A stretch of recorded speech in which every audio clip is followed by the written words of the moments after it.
Okay, so we're starting with electrochemistry. This is the third chapter of class 12. Okay?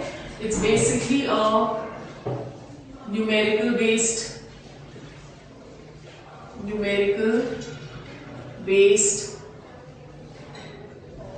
chapter. When we're talking of electrochemistry, तो electrochemistry आपका क्या होगा? It is that branch of science or chemistry, that branch of chemistry that deals with chemical and electrical changes. Chemical and electrical changes. ठीक है? We have already studied in case of science, your energy can neither be created nor destroyed, but it can be converted from one form to another. So यहाँ पे electrochemistry में we are going to convert chemical changes, or we are going to convert chemical energy into electrical energy and vice versa. Electrical energy into chemical energy. ठीक है? Now when we talking of electrochemistry, we are going to do two processes. The first process which we will discuss today, that is your electrolysis. The first process which we will discuss today, that is your electrolysis. You have already studied that whenever we have studied in the previous chapter that the substances, they are classified as conductors and insulators. Semiconductors, when your insulators they are converted to conductors, that is your semiconductors. ठीक है? Now conductors आपके दो तरह के होते हैं. One which is known as metallic or electronic conductors. Metallic or electronic conductors, and the other one that is your electrolytic conductors. ठीक है? जो मेटालिक या इलेक्ट्रॉनिक कंडक्टर्स होते हैं, इसमें electricity is conducted by movement of electrons.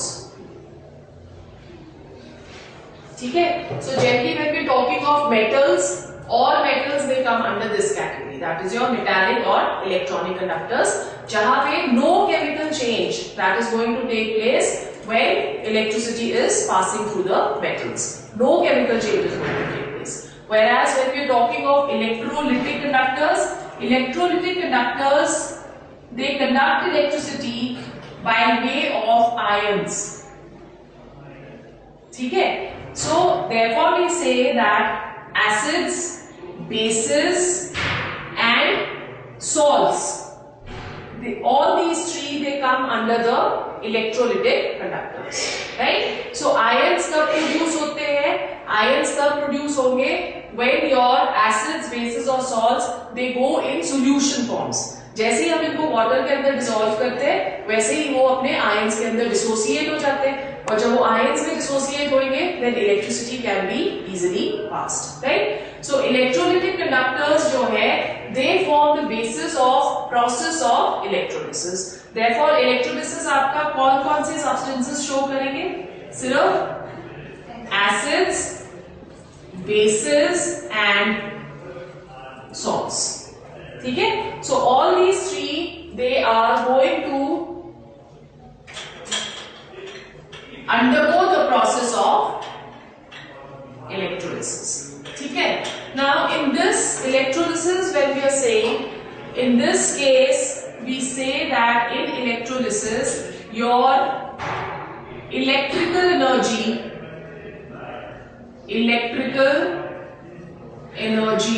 is converted to chemical energy. ठीक है? और यहां पे जो रिएक्शन होती है, the reaction is non-spontaneous. Non-spontaneous का मतलब हुआ कि वो खुद से वो रिएक्शन जो है वो नहीं होगी, हमको बाहर से करंट फ्लो करना पड़ता है inside the cell such that your non-spontaneous process that is converted into spontaneous process. ठीक है? Now let's see what are the terms which you require to know before we undergo the process of electrolysis. The first is cations. What is our cations? They are positively charged ions. ठीक है? Positively charged ions formed by the loss of electrons. ठीक है? Second हमारे क्या आ गए? Anions. Anions क्या हुए? They are going to be negatively charged ions which are formed by gain of electrons. Right? Now cations जो है, they go obviously when they are positively charged, they will be attracted towards the negatively charged electrode. So we say that cations, they get attracted or they move towards the cathode, which is the negatively charged electrode. ठीक है? और जो आपके anions है, they travel towards the anode, which is positively charged electrode. Right? So cathode पे cations deposit होते हैं और anode पे आपके anions deposit होते हैं. Is it clear? Now when we talking of electrodes, जो हम cathode कर रहे हैं और anode कर रहे हैं, हम क्या बोल रहे हैं? ये दोनों जो है, ये क्या है? They are known as electrodes. अब जो electrodes है, they may be inert, that is, they may not react at all. Examples of your inert, that is, they do not participate in the reaction of the, क्या ले रहे हैं हम? Acid, bases and salts. Okay, so inert electrodes में आपके आते हैं platinum electrodes, which are very widely used, and graphite electrodes. ठीक है? और दूसरे आपके जो आते हैं, they are electrodes which participate, chemically active electrodes.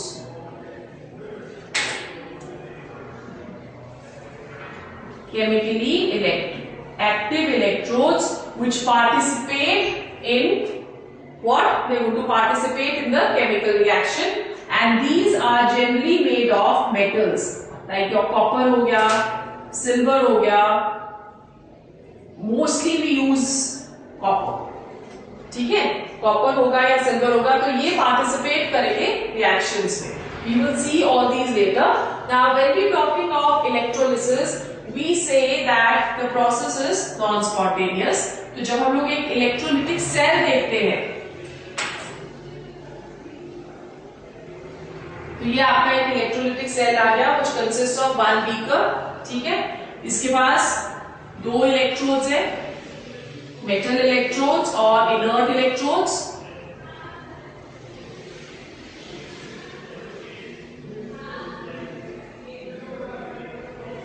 ठीक है? Both they are connected to the battery. The negatively charged is your cathode.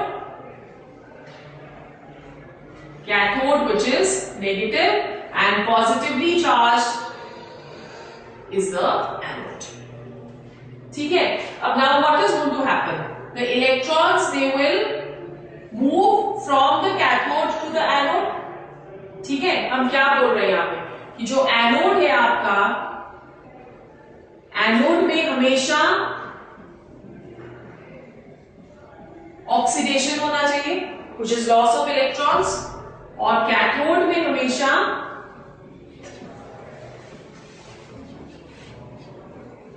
Reduction होना चाहिए, which is gain of electrons. So अगर एनोड इलेक्ट्रॉन्स लूज कर रहा है, तो हमारे इलेक्ट्रॉन्स जो है, they are going to move from the anode to the cathode, and the current will flow in an opposite direction. ठीक है?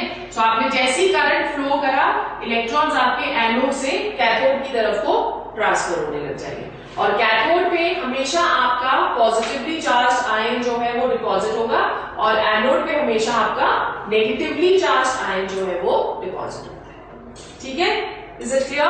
So when we doing this, the process of electrolysis that is governed by a set of laws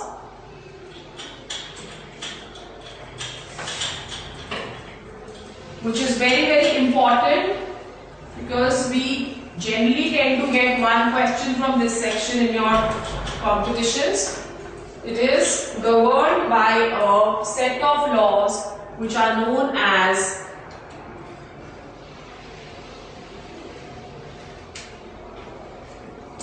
Faraday's laws. ठीक है, Faraday's laws हमें क्या बताते हैं? According to the first law of Faraday, the weight of the positively charged ion deposited at the cathode, that is directly proportional to the charge flowing through the cell. ठीक है, so W यहाँ पे क्या होगा? Weight of the metal deposited at the cathode, weight of the metal deposited at the cathode, and Q that is equal to charge flowing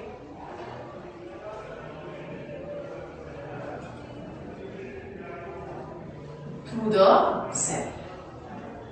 ठीक है, we know that Q is equal to charge into time, current into time. So W आपका क्या हो जाएगा? That will be equal to directly proportional to I into T.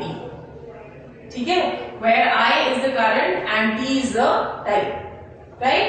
Or W is equal to ZIT, where Z is known as electrochemical equivalent. Z is equal to electrochemical equivalent. ठीक है, और Z क्या होता है mathematically? Z that is equal to molecular weight of the metal upon number of electron exchange into 1 Faraday of electricity. ठीक है, और Faraday आपका क्या होता है? Faraday that is equal to 96500 coulombs. 1 Faraday is equal to 96500 coulombs. तो आपका m upon n, that is molecular weight upon your electron exchange, that is equal to equivalent weight. तो Z आपका क्या आ जाएगा? Z will be equal to equivalent weight upon F, or instead of F for calculations what we can use over here is 96500 coulombs. ठीक है, so हमारे पास W क्या आ गया? Weight deposited that will be equal to E upon 96500 into I into T. This is how we can calculate the weight of the metal deposited during the process of electrolysis. ठीक है, W क्या आ गया? Weight of the metal deposited. E आ गया आपका equivalent weight, I आ गया current, T आ गया time, and 96500 that is your Faraday of electricity. Right? Now you have to keep one thing in mind, कि for one electron exchange,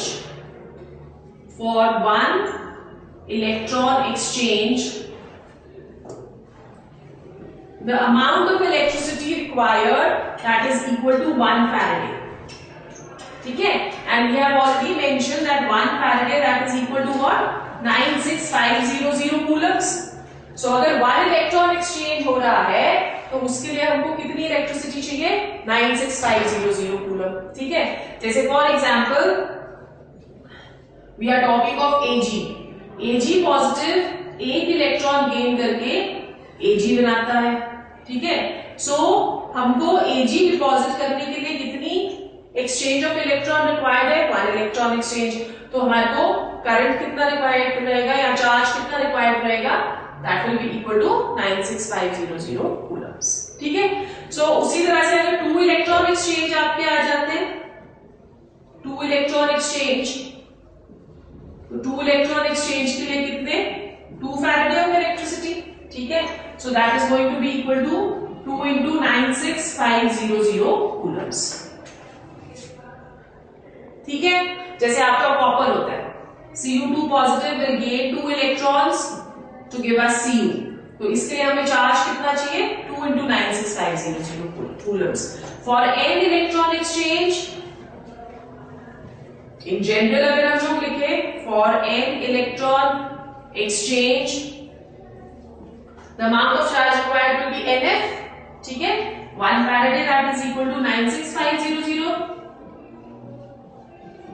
So n into 96500 coulombs. ठीक है, have you understood? So इस वाले section से भी हमारे को questions आ सकते हैं, राइट? एल्यूमिनियम में 3 इलेक्ट्रॉन एक्सचेंज होता है तो हमारे को कितना चार्ज चाहिए? 3 into 96500 coulombs. क्लियर? सो ये आपका फर्स्ट लॉ आ गया, ये आपका अमाउंट ऑफ चार्ज रिक्वायर्ड आ गया. Then we go on to the second law of Faraday.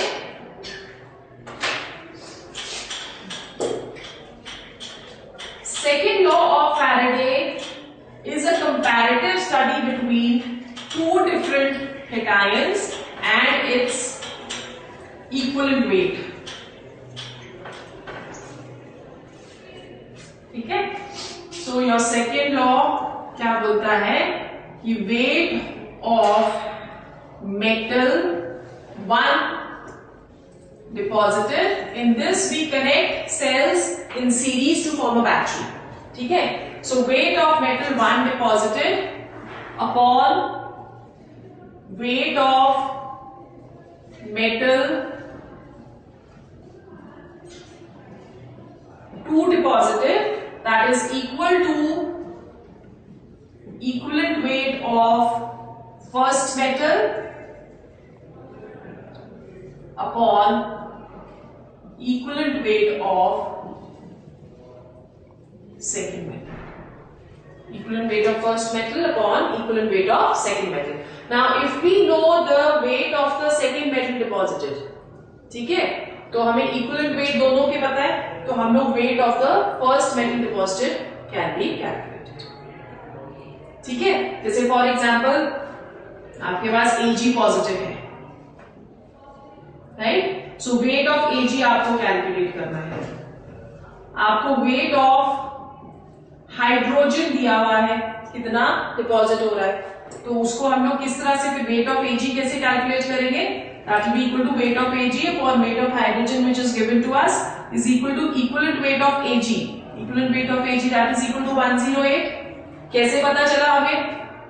equivalent weight that is equal to atomic weight or molecular weight divided by number of electron exchange. ठीक है, silver का atomic weight 108 होता है divided by n, number of electron exchange in this case is equal to 1, right? So your equivalent weight over here becomes equal to atomic weight. Okay, so 108 divided by equivalent weight of hydrogen that is 1. Clear हो गया? So this is how we calculate your weight of Ag then can be calculated. तो ये आपके Faraday's laws हो गए. Okay? Now let's do electrolysis of certain substances. The questions which come to you is what is going to be deposited at the cathode and the anode during electrolysis of the following. Very important question. ठीक है? What is going to be the electrolysis process या electrolysis products at the cathode and the anode during the electrolysis of the following? तो सबसे पहले हम लोग करते हैं molten NaCl.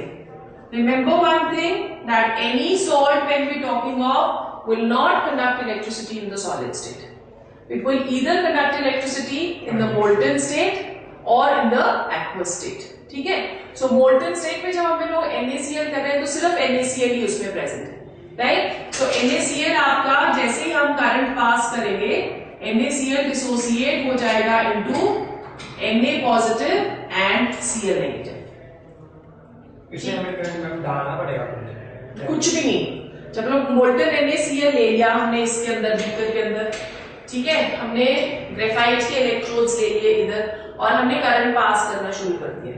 जब हम करंट पास करेंगे तो इमीडिएटली ये जो आपका मोल्टन NaCl है ये डिसोसिएट हो जाएगा into Na positive and Cl negative.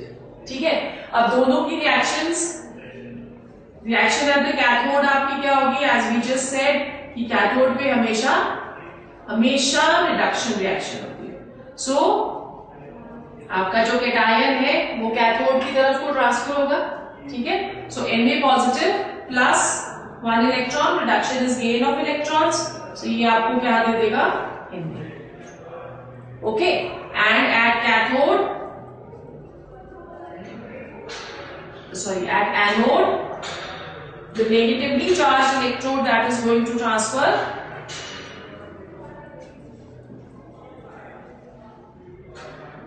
at anode, your Cl negative will lose 1 electron to give us Cl, and Cl plus Cl will give us Cl2, ठीक है। इसको हम लोग प्राइमरी रिएक्शन बुलाते हैं,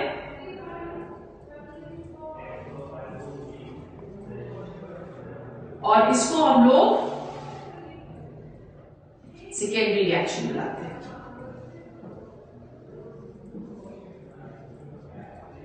primary reaction and secondary reaction, ठीक है। Have you understood? सो आप देखो यहाँ पे सिर्फ हमारे पास एक ही पॉजिटिवली चार्ज कैटायन है, वो कैटायन आपका कैथोड की तरफ को अट्रैक्ट होगा। एक ही नेगेटिवली चार्ज एनायन है, वो एनायन आपका एनोड की तरफ को अट्रैक्ट होगा, ठीक है। सो इसके प्रोडक्ट्स क्या हुए, कैथोड पे सोडियम विल बी डिपॉजिटेड और एनोड पे क्लोरीन विल बी डिपॉजिटेड, ठीक है। क्लियर हो गया? अब सिनेरियो सेम नहीं रहता अगर सपोज हम लोग एक्वस NaCl लेते हैं।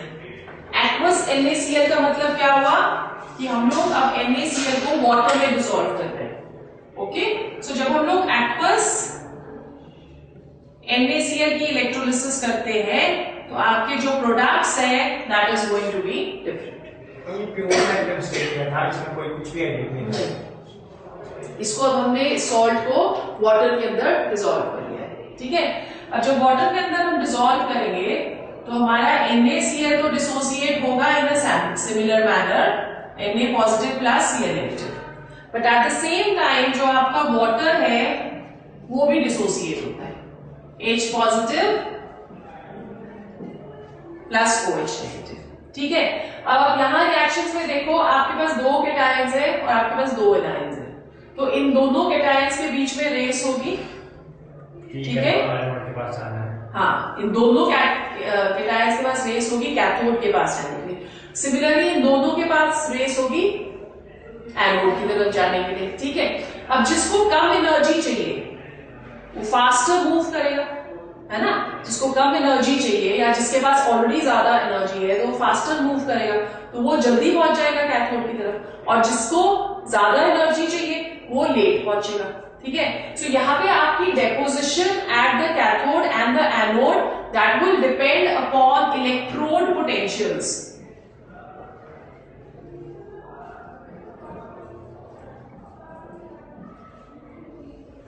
इलेक्ट्रोड पोटेंशियल्स, ठीक है।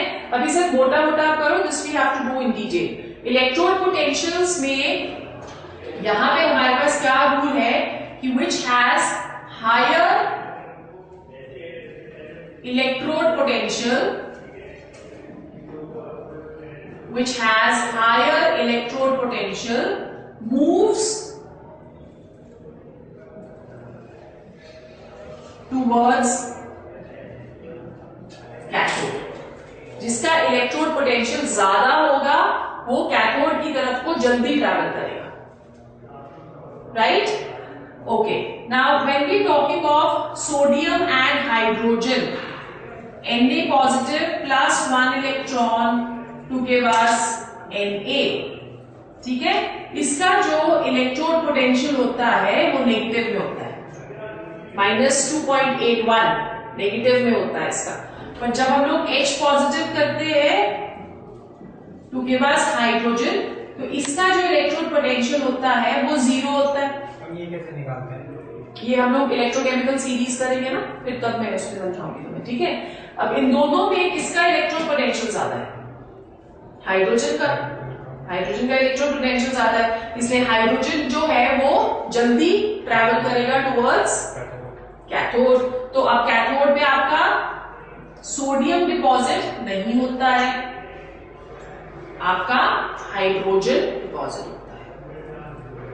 ठीक है, सोडियम डिपॉजिट नहीं होता है पर हाइड्रोजन डिपॉजिट होता है, राइट। सिमिलरली जब हम लोग एनायंस का करते हैं तो एनायंस के लिए ऑपोजिट रूल हो जाएगा। यहाँ पे higher electrode potential will move towards the cathode और वहां पे आपका क्या हो जाता है, लोअर रिडक्शन पोटेंशियल या लोअर इलेक्ट्रोड पोटेंशियल जिसका होगा that will move towards the anode. ठीक है, सो सेकंड रूल हम लोग क्या बोल रहे हैं, lower reduction potential will move towards the anode. ठीक है, सो अगर हम लोग कॉन्सेंट्रेशन इसकी कम ले, दैट इज कि सोडियम क्लोराइड हमने कम क्वांटिटी में लिया हुआ है और वाटर हमारा ज्यादा है या डाइल्यूट सॉल्यूशन हमने लिए है, तो इन दैट केस आपका oxygen that will be liberated at the anode. तो रिएक्शन आपकी देखो, एनोड की दो रिएक्शंस अब यहां पे हो रही हैं। First reaction is that of your OH negative, it is going to lose 4 electrons to give us 2H2O and O2। ठीक है, सो यहां पे क्या हो रहा है, आपका oxygen is going to be liberated for dilute solutions. अगर आपको क्वेश्चन में आया हुआ है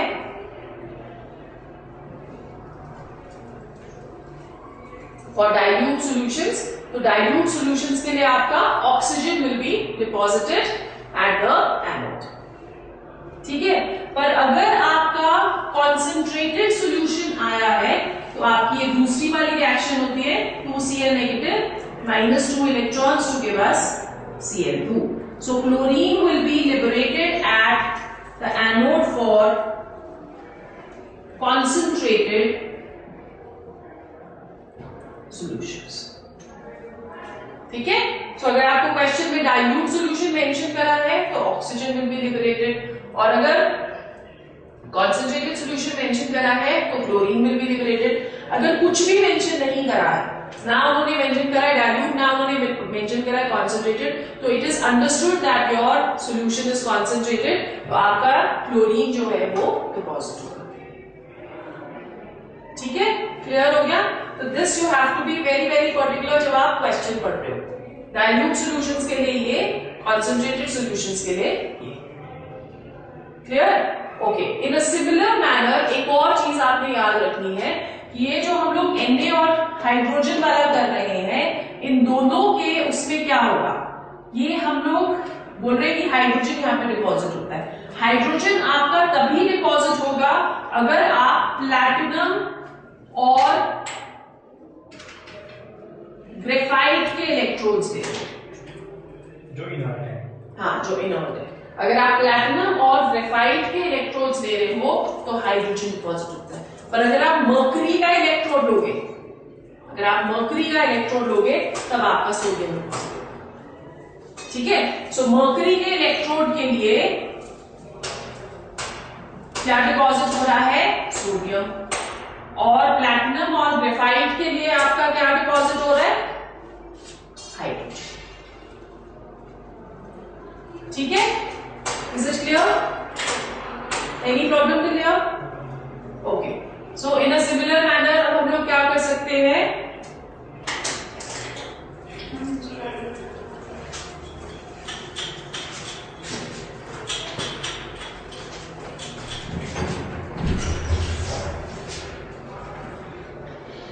मोल्टन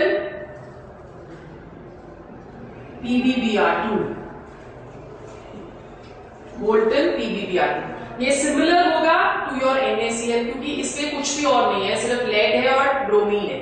ठीक है, तो इसके जैसे ही हम लोग इलेक्ट्रिसिटी पास करेंगे तो आपका जो PbBr2 है ये डिसोसिएट होएगा into Pb2 positive plus 2Br negative. ठीक है, कैथोड रिएक्शन,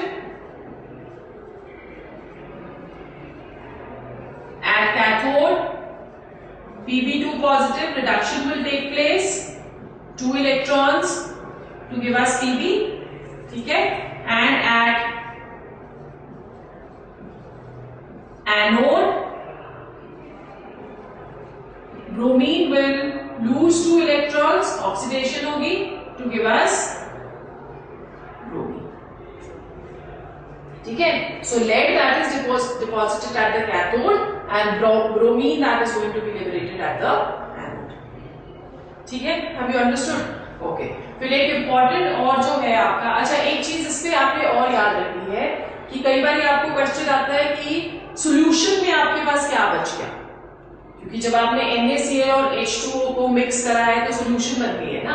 जब आपने सॉल्यूशन की इलेक्ट्रोलिसिस करी तो हम बोल रहे हैं कि सोडियम हाइड्रोजन तो लिबरेट हो गया एनोड पे, और क्लोरीन आपका जो है वो लिबरेट हो गया, हाइड्रोजन लिबरेट हो गया कैथोड पे, और क्लोरीन आपका लिबरेट हो गया एनोड पे. तो सॉल्यूशन में क्या बचा? सॉल्यूशन में आपके पास सोडियम बच गया क्योंकि ये तो नहीं डिपॉजिट हुआ, और OH नेगेटिव बच गया क्योंकि ये भी डिपॉजिट नहीं हुआ. तो आपके पास मेजर प्रोडक्ट्स इसके क्या आएंगे? प्रोडक्ट्स अगर आप इसके लिखोगे तो प्रोडक्ट्स आपके आएंगे hydrogen eight the cathode, chlorine eight the anode and NaOH in the solution. ठीक है. सो ये ऑप्शंस आपको उसमें दे रखे हैं. सॉल्यूशन में हम ये दोनों चीजें मिक्स कर सकते हैं. कौन सी दोनों चीजें? क्लोरीन और हाइड्रोजन. क्लोरीन तो लिबरेट हो चुका है ना, क्लोरीन तो एनोड पे लिबरेट हो गया, उससे से हाइड्रोजन आपका कैथोड पे लिबरेट हो गया. तो ये आपका हमने क्या बोला कि ये वाली रिएक्शन नहीं हो रही है, सिमिलरली आपकी ये वाली रिएक्शन भी नहीं हो रही है, तो इस करके आपका सोडियम कहीं पे भी लिबरेट नहीं हुआ, तो सोडियम आपका सॉल्यूशन में रह गया. उसी तरह से आपका OH नेगेटिव भी सॉल्यूशन में रह गया. ठीक है ना. क्लियर हो गया? ओके. फिर उसी तरह से हम लोग कॉपर सल्फेट की इलेक्ट्रोलिसिस करते हैं.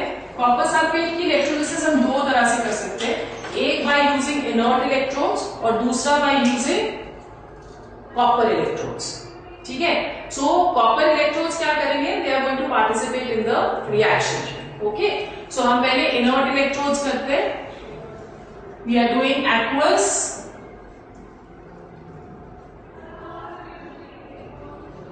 Copper sulphate using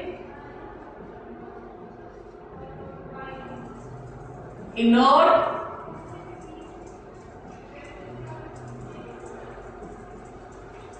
electrodes. ठीक है. सो कॉपर सल्फेट एक्वस है, तो अगेन हमारे पास दो केटायंस और दो एनायंस होने वाले हैं, राइट. और वही सेम प्रोसेस कि जिसका इलेक्ट्रोड पोटेंशियल ज्यादा होगा वो कैथोड की तरफ को जाएगा, और जिसका इलेक्ट्रोड पोटेंशियल कम होगा वो एनोड की तरफ को जाएगा. ठीक है. सो copper sulphate Cu2 positive plus SO4 negative. ठीक है. क्योंकि एक्वस है तो वाटर भी है, 2H positive plus H positive plus OH negative. ठीक है. अब कैथोड पे कैटायंस के बीच में रेस है. Eight cathode Cu2 positive that is going to gain 2 electrons to give us copper. ठीक है.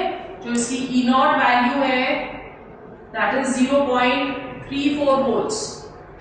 ओके. और दूसरा आपके पास केटायन हाइड्रोजन है, H positive plus 1 electron to give us hydrogen, और E0 वैल्यू जो इसकी है that is 0. अब किसकी E0 वैल्यू ज्यादा है? कॉपर की. ठीक है.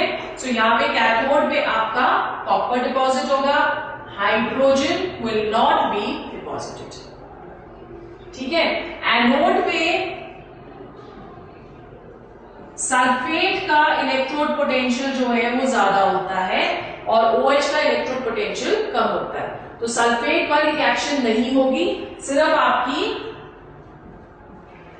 एनोड पे oxygen that is going to be liberated.